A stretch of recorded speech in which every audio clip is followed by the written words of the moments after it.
Good morning guys, Richa blog में आपका स्वागत है।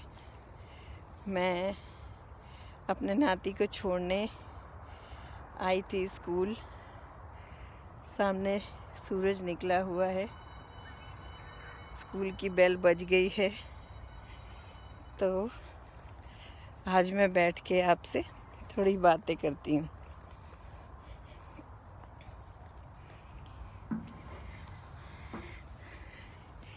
ऐसे ये पूरा पार्क है खुला, जहाँ पर ये बेंच है जहाँ पर मैं बैठी हूँ।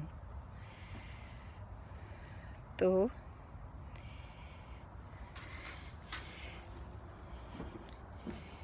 मेरा नाम रिचा है और हम लोग बेसिकली लखनऊ के रहने वाले हैं। तो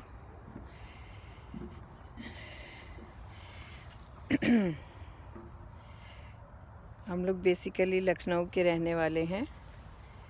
तो मेरी जर्नी जो है, मेरी हाथ की लकीरों में बहुत घूमना लिखा हुआ था। तो मेरी शादी, मेरा मन था, मेरी शादी हुई तो मुझसे पूछा गया, मेरे भाई लोगों ने बोला कि तुम्हें किससे शादी करनी है। तो मैंने बोला कि डिफेंस पर्सन से शादी करनी है।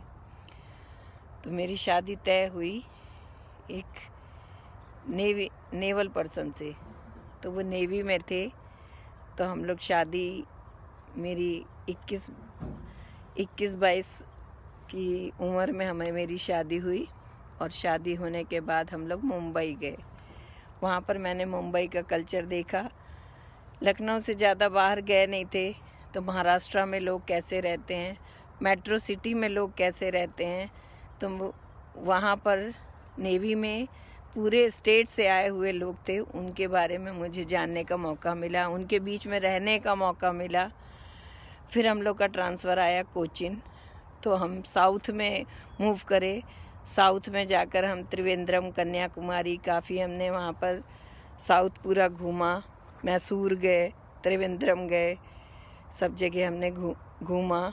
और वहाँ की गिनती, उन रंड मुन नाला अंजार एड़े टम्बद पत, इंजी चिली तकाली सब्जियों के नाम, वो सब मैंने सीखे। मुंबई में हमने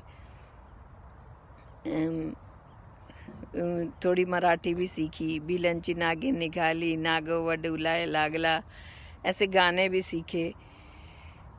फिर हम 15 साल का बॉन्ड था हस्बैंड का, वो ख़त्म हुआ। और उसके बाद उनका लास्ट ट्रांसफ़र आया साउथ ब्लॉक दिल्ली में। तो हम लोग फिर दिल्ली में ही रह गए। उस समय मेरी बच्ची फर्स्ट में पढ़ती थी। तो हमने उसका एडमिशन यहाँ नेवल पब्लिक स्कूल चाणक्यपुरी में कराया। वहाँ पर वो पढ़ी, बड़ी हुई। फिर उसकी भी शादी 21 साल में ही हो गई और वो यहाँ कनाडा मूव कर गई। तो यहाँ कनाडा में अब उसके 2 बेबीज़ हुए। तो बैक टू बैक 2 बेबीज़ हुए। एक 2.5 का है, एक 3.5 का है। तो अब वो बच्चे स्कूल जाने लगे। हम लोग पहले तो आए थे सारा दिन, बच्चे हम लोग के पास एक भी मिनट टाइम नहीं मिलता था। अब मैं बच्चों को, जो 2.5 मेरी नातिन है, उसका नाम है इलियाना, तो वो डे बोर्डिंग में गई है।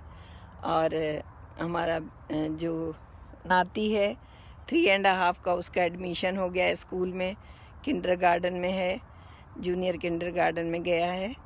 तो अभी मैं उसको छोड़ के आई हूँ। बहुत ही अच्छा लगता है, अलग ही अनुभव होता है। पहले अपने बच्चों को बड़ा करना, फिर उसके बच्चों को बड़ा करना, उन बच्चों को बड़ा होते देखना, एक अलग ही अनुभव है। और ईश्वर से हमेशा प्रार्थना है कि हमारा शरीर ठीक रहे, ताकि मैं इन लोगों के लिए भी काम आ सकूं। आगे तो ये बड़े हो जाएंगे, सब सक्षम हैं, सब अपना वो हो जाएंगे। तो मेरे अंकल बहुत अमेरिका में रहते थे बहुत साल पहले। तो वो हमेशा कहते रहते थे, कोई आए अमेरिका, कोई आए अमेरिका। लेकिन किसी का भी हमारे घर में आना नहीं हुआ। लेकिन जब हमारी बेटी की शादी हुई, तब हम लोग यहाँ तक आ पाए। तो सही सच है, हाथ की लकीरों में जहाँ तक का आपका सफ़र लिखा है, आपको वहाँ तक जाना है। कुछ चीज़ें आप अपने देश की यहाँ पर मिस करते हो और कुछ चीज़ें यहाँ पर देखने को मिलती हैं। इंडिया में कोई आपको अच्छे से नहीं जानता, वो आपको कई बार विश नहीं करता, लेकिन यहाँ पर अननोन पर्सन भी जो आपके सामने से गुजर रहा है वो आपको विश करता है, हाय कहता है, गुड मॉर्निंग कहता है। तो आफ्टर ऑल हम सब ह्यूमन बीइंग्स हैं, तो हमें भी इन चीज़ों को अडॉप्ट करना चाहिए, सबसे मुस्कुरा कर सबका स्वागत करना चाहिए। कब तक ये जीवन रहे और कब हमारा अंत हो जाए, लेकिन हम कुछ ऐसा करते गुजरें कि सब कुछ अच्छा रहे। तो आप इसी तरह की अपनी अनुभव, अपनी बातें मैं आपके साथ बीच बीच में शेयर करती रहूँगी। ऋचा ब्लॉग को बहुत बहुत प्यार करें, सब्सक्राइब करें। थैंक्स।